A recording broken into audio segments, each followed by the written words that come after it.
Hello everyone, I am Nagarjun Sahu and you are watching my YouTube channel Arjun Physics Classes। हम देख रहे हैं classical mechanics का lecture applications of Hamilton's canonical equation of motion, जिसमें पिछले lecture में हमने देखा था two dimensional isotropic harmonic oscillator, ठीक है, तथा उसका हैमिल्टन्स कैनोनिकल इक्वेशन फाइंड किया था और उसका जो है मोशन ऑफ इक्वेशन या फिर एक्सेलरेशन का इक्वेशन हमने फाइंड किया था, ठीक है। तो हैमिल्टोनियन फॉर्मूलेशन के उसी कॉन्सेप्ट में इस वीडियो में हम देखेंगे particle in a central field of force, ठीक है। मतलब एक पार्टिकल जो है सेंट्रल फील्ड में जो है क्या करेगा, सेंट्रल फोर्स के थ्रू जो है मोशन करेगा, ठीक है।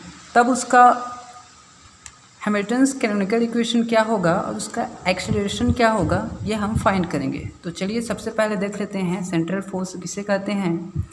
Central force is that force which is always directed away or towards a fixed centre and the magnitude of which is a function of the distance from the fixed centre or origin, ठीक है। Central force क्या होता है, central field में जो है work करने वाला एक फोर्स होता है जो हमेशा जो है ओरिजिन की ओर जो है वर्क करता है, ठीक है।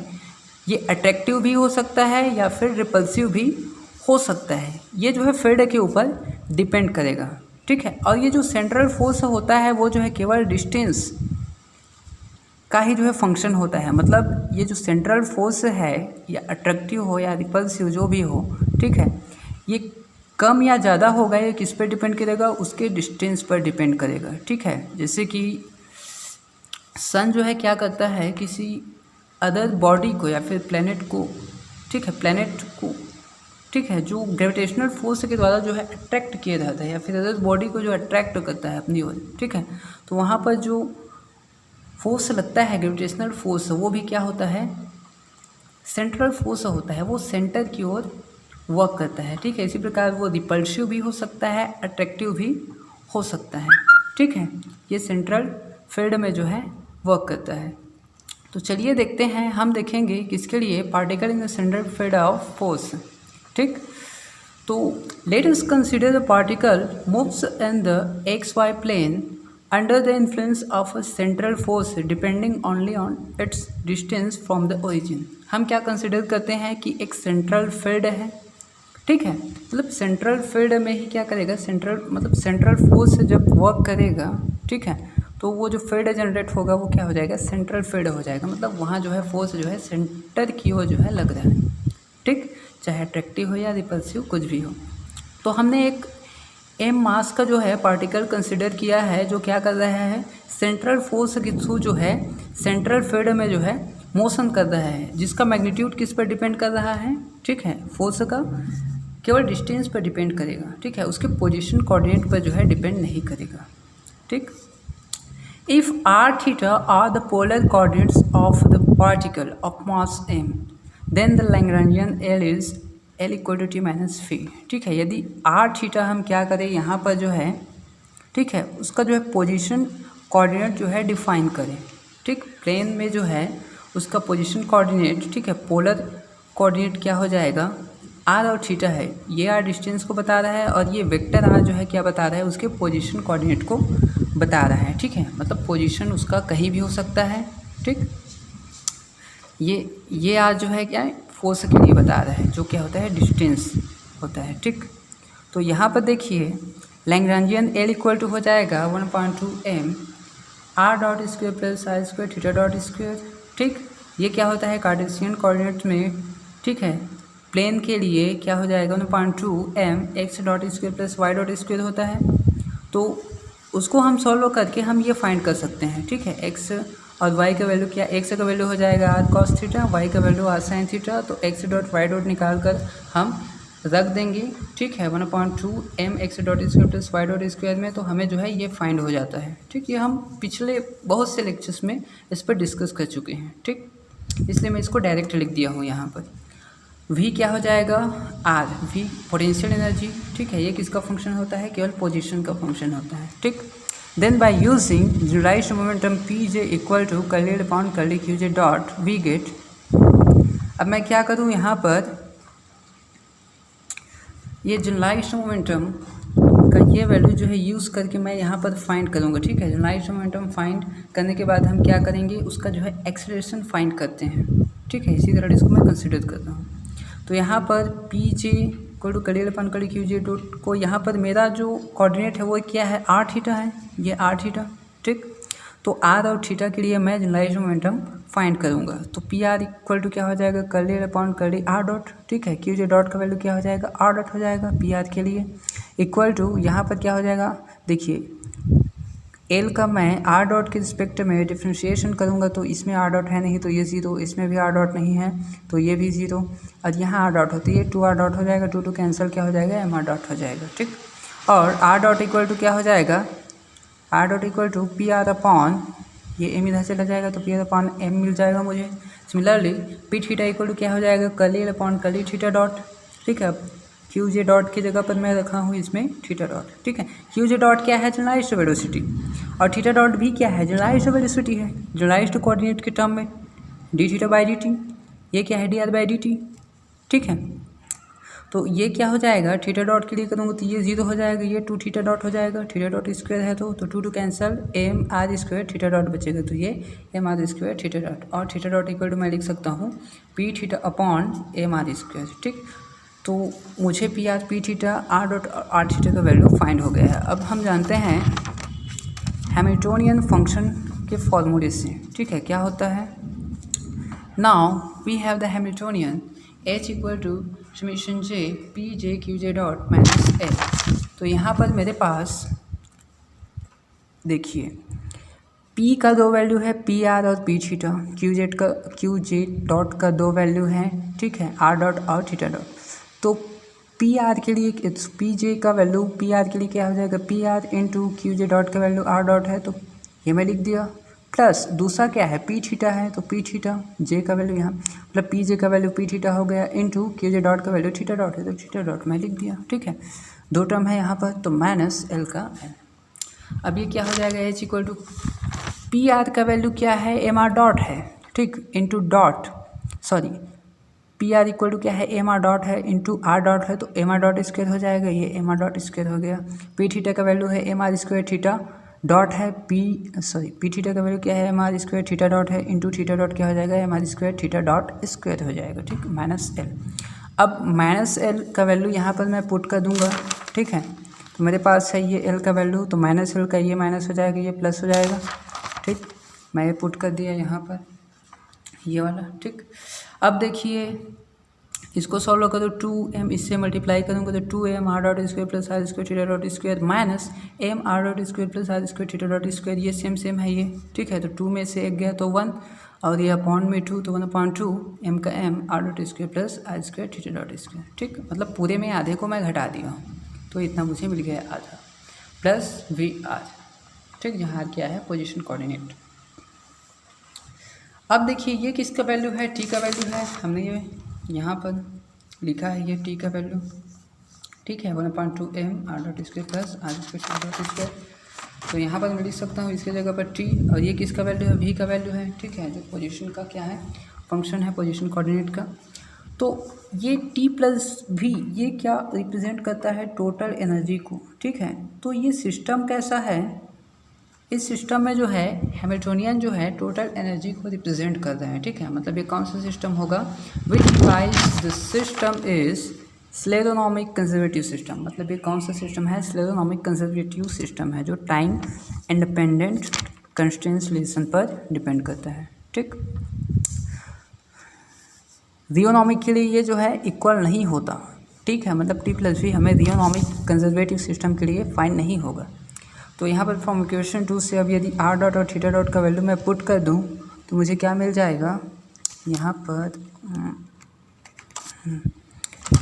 आर डॉट और थीटा डॉट का वैल्यू मैं पुट करूँगा तो मेरे पास है यहाँ पर से। ठीक है, ये आर डॉट और थीटा डॉट का वैल्यू यहाँ पर से मैं पुट कर देता हूँ। यहाँ पर क्या हो जाएगा, ये हो जाएगा h equal to 1/2 m r dot का p are square upon m square हो जाएगा प्लस आर स्क्वायर का r square theta dot square का p theta square upon m square r to the power 4 ये हो जाएगा।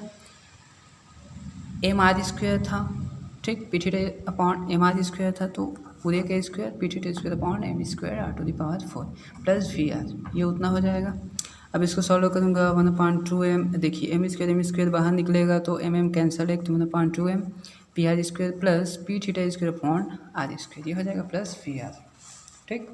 दस the Hamilton's canonical equations are, अब हैमिल्टन के कैनोनिकल इक्वेशन हम जनरलाइज्ड मोमेंट का जो डेरिवेटिव होता है उसके कैनोनिकल इक्वेशन से जो है हम यूज़ कर सकते हैं। तो पी जे डॉट ये क्या होता है, कैनोनिकल इक्वेशन होता है हैमिल्टन का जनरलाइज्ड मोमेंटम के टर्म में। तो पी जे डॉट इक्वल क्या होता है, माइनस कर एच अपॉन कर Q J, then we get.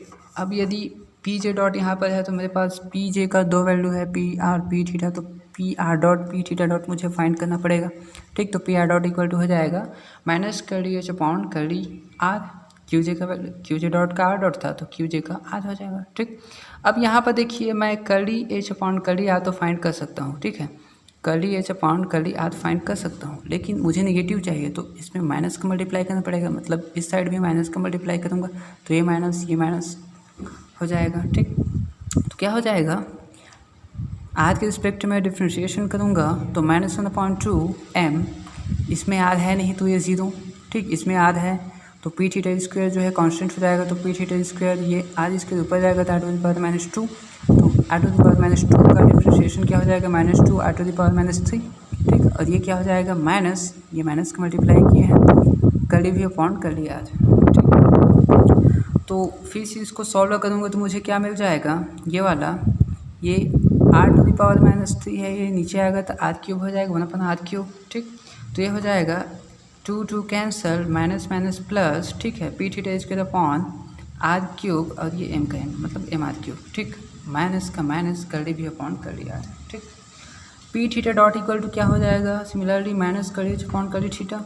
अब देखिए कर ली अपॉन कर ली थीटा यदि मैं सॉल्व करूँ, ठीक है, तो यहाँ माइनस है तो ये तो माइनस हो जाएगा, लेकिन इसमें थीटा तो है ही नहीं तो ये 0 हो जाएगा, ठीक। और ये माइनस, इसमें भी थीटा है नहीं, ये तो केवल क्या होता है पोजीशन का फंक्शन है ये वाला आर का, तो ये क्या हो जाएगा केवल आर का फंक्शन है, थीटा का है नहीं, ठीक है। तो ये क्या हो जाएगा 0 हो जाएगा, ठीक है। मतलब P theta dot equal to क्या हो जाएगा माइनस कर ली एच अपॉन कर ली थीटा इक्वल टू 0, ये मुझे मिल जाएगा, ठीक है।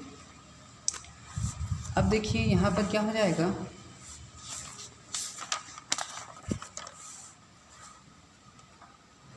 Now we have R dot और थीटा डॉट का वैल्यू मेरे पास ये है, हमने देखा है पिछले, ठीक है, मतलब पीछे इसके R dot equal to P R upon M, theta dot equal to P theta upon M R square, ये मेरे पास है। तो इसका इससे एम आर डॉट हो जाएगा, तो एम आर डबल डॉट कर दूंगा, इसका एक बार और डिफ्रेंशिएशन कर दूंगा तो ये क्या हो जाएगा पी आर डॉट हो जाएगा, तब एम का इससे मल्टीप्लाई और इसका क्या करिएगा मैं डिफ्रेंशिएशन किया एक बार, तो M R dot equal to P R dot, तो पी आर डॉट का वैल्यू क्या है मेरे पास, पी आर डॉट का वैल्यू ये है, ठीक है, ये वाला, तो ये मैं रख सकता हूँ वहाँ पर, ये पी आर डॉट की जगह पर ये मैं रख दिया। और M are square theta double dot, अब ये एम आर स्क्वायर की इससे मल्टीप्लाई और थीटा का डबल डॉट किया, ठीक। तो मतलब एक बार और डिफ्रेंशिएशन किया तो ये क्या हो गया M are square theta double dot, तो ये पी थीटा डॉट हो गया। और पी थीटा डॉट का वैल्यू क्या है मेरे पास, यहाँ से 0 है पी थीटा डॉट का वैल्यू, तो ये मैं 0 फाइंड कर लिया, ठीक है। तो यहाँ पर देखिए इससे तो हमें थीटा के टर्म में जो है इसका एक्सेलरेशन जो है फाइंड नहीं हो रहा है, 0 फाइंड हो रहा है, ठीक है। मतलब इसका एक ही इक्वेशन होगा ये वाला इसके मोशन का, वो क्या होगा एम आर डबल डॉट होगा। तो आर डबल डॉट सॉरी चलिए इसको पहले सॉल्व कर लेते हैं। यहाँ पर देखिए ये तो एक ही इक्वेशन मिल गया मुझे, R double dot equal to P theta square upon ये एम इधर आ जाएगा M square R cube minus 1/m कर ली भी अपॉन कर ली आर, ये तो इसको मुझे किसी और टर्म में फाइंड करना है, ठीक है। तो उसके लिए मैं क्या करता हूँ देखिए, नाउ वी कंसिडर, अब इस वैल्यू को मैं यहाँ पर कंसिडर करता हूँ, इसको थोड़ा मॉडिफाई करूँगा, P theta square upon M R cube, ये इक्वल टू क्या हो जाएगा पी थीटा स्क्वायर का वैल्यू क्या है मेरे पास है यहाँ पर पी थीटा का वैल्यू, पी थीटा, अच्छा यहाँ से, ठीक है, देखिए ये वाला जो है पी थीटा वैल्यू मेरे पास है ये यहाँ से, ठीक, M are square theta dot ये है मेरे पास, तो वहाँ पर रख देता हूँ मैं। ये मेरे पास क्या है, P theta square upon M R cube, तो पी थीटा का वैल्यू मैं रख दिया M are square theta dot पूरे के स्क्वायर, पी थीटा स्क्वायर है तो अपॉन एम आर क्यूब है, ये क्या बचा M R theta dot square, ठीक है। ये आर क्यूब ये आर टू द पावर 4 होगा तो एक आर बचेगा यहाँ एक एम बचेगा, ठीक है। तो ये क्या मिल जाएगा P theta square upon M R cube equal to मिल गया मुझे ये। अब देखो इसमें क्या करता हूँ, आर का मल्टीप्लाई, मतलब आर को जो है ऊपर नीचे क्या करता हूँ डिवाइड कर देता हूँ, ठीक है, मतलब आर बाई आर का मैं मल्टीप्लिकेशन कर देता हूँ यहाँ पर, तो ये आर स्क्वायर हो जाएगा अपॉन आर, आर कट जाएगा, सेम मिल जाएगा यहाँ पर, ठीक है, थीटा डॉट स्क्वायर हो जाएगा। अब इसको मैं लिख सकता हूँ एम आर थीटा डॉट पूरे के स्क्वायर, ठीक है, अपॉन आर।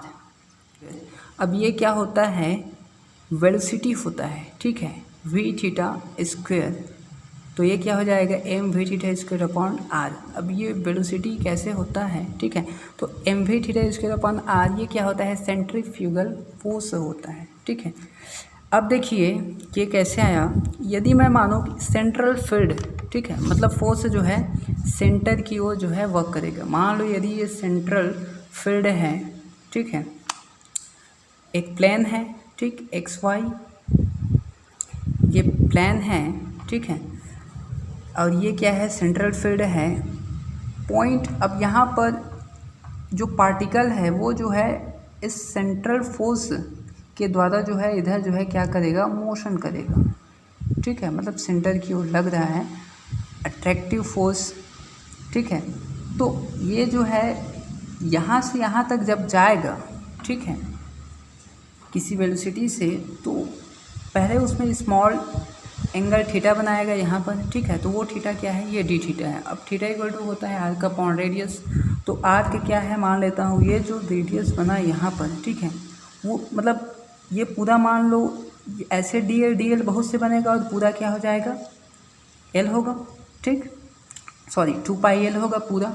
तो ये जो है गया वो डी एल है स्मॉल आर्क, ठीक है, तो ये डी थीटा इक्वल क्या होता है आर का अपॉन रेडियस, तो डी एल अपॉन रेडियस इसका मान लेता हूँ आर है, ठीक है, तो डी एल अपॉन आर, तो R D theta equal to क्या हो जाएगा डी एल हो जाएगा, या फिर R D theta upon D T equal to D L upon D T. अब ये क्या होता है, ठीक है, उसके पोजिशन में जो टाइम के रिस्पेक्ट में चेंज आया, ठीक है, उसको क्या बोलते हैं, वेलोसिटी बोलते हैं ये वाला, ठीक है। तो ये आर थीटा डॉट लिख सकता हूँ यहाँ पर, देखिए R theta dot equal to V. अब यहाँ पर इसको वी थीटा से डिनोट कर दिया हूँ ये वाला वेलोसिटी, ठीक है, ये वही वेलोसिटी है। तो यहाँ पर आर थीटा डॉट के जगह पर मैं लिख दिया हूँ वी थीटा, जो कि ये है, ठीक है, उसके पोजीशन में यहाँ से यहाँ तक गया तो स्मॉल चेंजेस को बता रहा है टाइम के रिस्पेक्ट में, ठीक है। तो ये सेंट्रल फील्ड में सेंट्रल फोर्स के थ्रू, ठीक है, कोई पार्टिकल जो है पी से क्यू तक जाएगा तो ये डी थीटा बनेगा, तो डी एल डिस्प्लेसमेंट होगा उसके लिए ये है, ठीक है। तो इसको सेंट्रीफ्यूगल फोर्स बोलते हैं, ठीक है। सेंट्रीफ्यूगल फोर्स जो है क्या होता है, वास्तव में लग नहीं रहा होता है लेकिन वैसे आभास होता है, ठीक है, इमेजिनरी फोर्स भी बोलते हैं इसको, ठीक। तो यहाँ पर सेंट्रल फोर्स के थ्रू जो है यदि कोई पार्टिकल जो है मोशन करता है तो वहाँ पर जो है सेंट्रीपेटल और सेंट्रीफ्यूगल फोर्स के रूप में जो है वो क्या होता है, फोर्स लग रहा होता है, ठीक है। सर्कुलर मोशन करने के लिए उसको क्या चाहिए, सेंट्रीपेटल फोर्स चाहिए, और सेंट्रीपेटल फोर्स जैसे ही टूटेगा, ठीक है, वहाँ पर जो है सेंट्रीफ्यूगल फोर्स जो है कार्य करेगा। जैसे यदि एक उंगली पर मैं धागे, यदि किसी पार्टिकल को मैं किसी धागे पर बांध कर अपनी उंगली पर ऐसे घुमाऊं, ठीक है, अपनी उंगली को भी धागे पर बांध लूँगा, और जैसे ही, तो मुझे जो है अपनी उंगली पर जो है एक फोर्स से जो है क्या होगा, लग रहा है ऐसे जो है मालूम होगा, ठीक है, आभास होगा। अभी केंद्र बल होगा, ठीक है, सेंट्रीपेटल फोर्स, और सेंट्रीपेटल फोर्स जैसे ही धागा में काट दूंगा, ठीक है, तो वो जो है पार्टिकल जो है किसी और दिशा में, डायरेक्शन में जो है जाकर गिर जाएगा, ठीक है। तो उस पर जो उस टाइम फोर्स लगेगा, ठीक है, वो सेंट्रीफ्यूगल फोर्स होता है। आप झूले में जब झूलते हो तो आपको बाहर की ओर एक फोर्स लगता है, ठीक है, वो सेंट्रीफ्यूगल फोर्स होता है। तो ये वो वही फोर्स है, ठीक है, सेंट्रल फील्ड में जो है इस फोर्स का हमें आभास होता है। तो यहाँ पर क्या हो जाएगा, पी टी इसको तो पानी मार क्यूब इक्वल टू मैं ये लिख सकता हूँ। तो यहाँ पर मैं लिख देता हूँ M R double dot equal to, इसके जगह पर लिख देता हूँ ये M V theta square upon R, और ये क्या हो जाएगा, इसको मान लेता हूँ minus curly V upon curly R को मैं एफ आर लिख देता हूँ, ठीक है। और यहाँ पर जो एफ आर है यहाँ पर बताना भूल गया, ठीक है। Now we put minus curly V upon curly R equal to F R, radial force होता है, ठीक है, ये रेडियल फोर्स होता है which is the actual force है। ये फोर्स वास्तव में लगता है सेंटर की ओर, ठीक है, जो एक्चुअल फोर्स होता है, ठीक, केवल इसके रेडियस पर जो है, मतलब इस पर डिपेंड करेगा यहाँ पर, मतलब डिस्टेंस रेडियस मीन्स, ठीक है। तो above equation represents an equation of motion involving the actual force F R and centrifugal force M V theta square upon R, ठीक है। तो यहाँ पर जो ये इक्वेशन है ये क्या रिप्रेजेंट कर रहा है कि वो पार्टिकल जो है जो सेंट्रल फील्ड में मूव करता है, ठीक है, उस पर जो है दो फोर्स वर्क करते हैं, एक एफ आर एक्चुअल फोर्स और एक जो है एक इमेजिनरी फोर्स है, सेंट्रीफ्यूगल फोर्स है, ठीक है, ये रेडियल फोर्स है। Thanks for watching the video.